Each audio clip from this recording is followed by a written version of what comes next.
Sabana. Are you ready? Kicau, kicau, kicau mania. Kicau, kicau, kicau mania.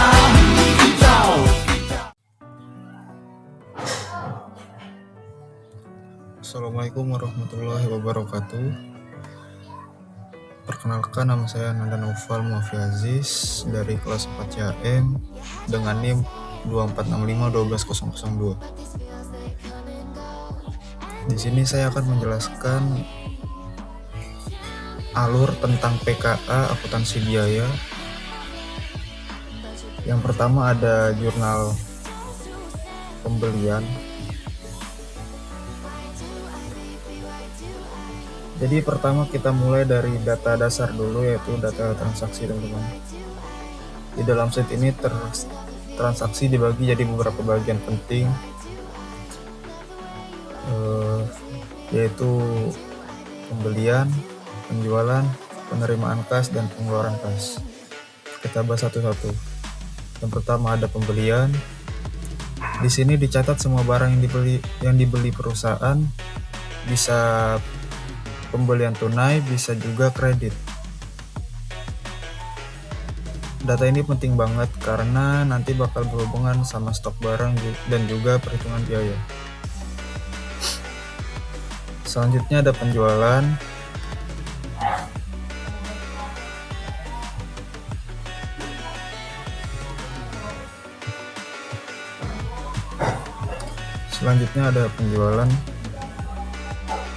Ini bagian dimana semua transaksi penjualan ke pelanggan dicatat. Dari sini kita bisa tahu berapa banyak barang yang terjual dan berapa pendapatan yang dihasilkan. Ini semua nominal ini kita dapat dari buku transaksi, teman-teman. Lanjut ke penerimaan kas.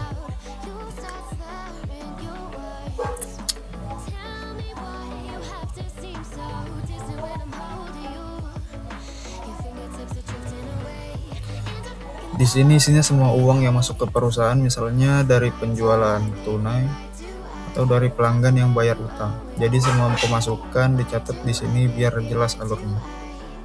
Kebalikannya ada pengeluaran kas.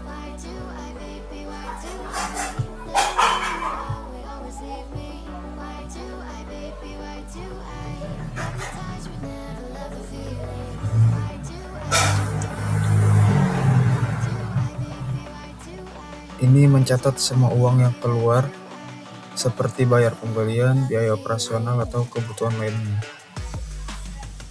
Jadi semua arus kas masuk dan keluar itu benar-benar dipantau, teman-teman. Setelah semua transaksi dicatat, kita masuk ke tahap berikutnya, yaitu pengolahan data, teman-teman.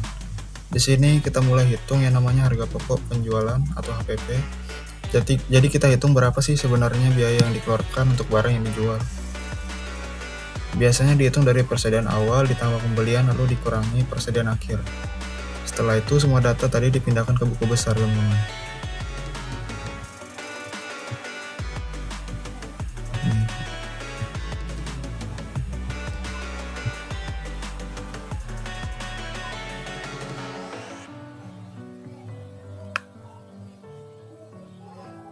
Di sini setiap akunnya punya tempat masing-masing seperti kas, persediaan, penjualan, kas kecil, saham, obligasi, sertifikat saham, dan lain-lain, teman-teman. Tujuannya supaya kita bisa lihat saldo tiap akun dengan jelas. Berikutnya kita bikin neraca saldo. Semacam pengecekan awal apakah jumlah debit dan kredit sudah seimbang atau belum. Kalau belum balance berarti ada yang salah dan harus dicek lagi, teman-teman.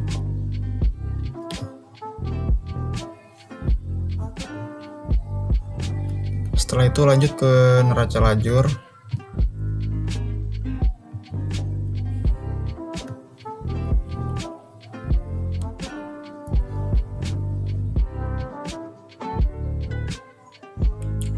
Di sini mulai ada penyesuaian. Misalnya ada biaya yang belum dicatat atau pendapatan yang masih harus dihitung.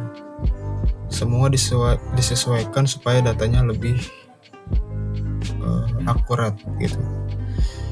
Kalau semua sudah rapi, kita masuk ke bagian paling penting, yaitu laporan keuangan. Yang pertama ada laporan laba rugi.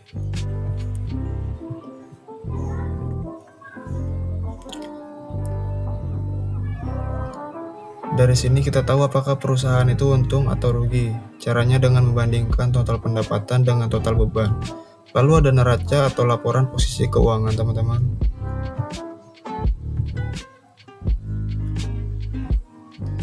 Di dalamnya ada aset kewajiban dan modal. Selain itu ada laporan arus kas yang menjelaskan uang masuk dan keluar secara detail. Jadi kita bisa tahu bagaimana kondisi kas perusahaan. Terakhir ada yang namanya jurnal penutup, teman-teman.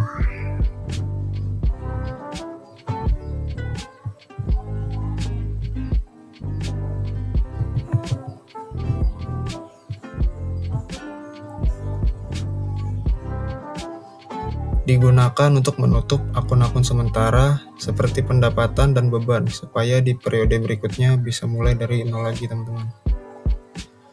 Ya, mungkin sekian dari saya. Kurang lebihnya mohon maaf. Ya, wassalamualaikum warahmatullahi wabarakatuh. Everybody knows that I'm breaking down. Everybody knows I ain't faking now. Everybody knows my heart's vacant now. Yeah, she hates me now, I made mistakes but now I don't ever wanna be alone. I don't really ever feel at home. On my own, in the zone, that's the only way I know. Feeling low, about to blow back up. Here I go, never let the doubt creep in. Gotta pop a couple more aspirin. I don't think I'll ever let you in. Easier to break it off best friends. I don't really understand myself. I don't really understand, need help. I don't wanna be left on the shelf.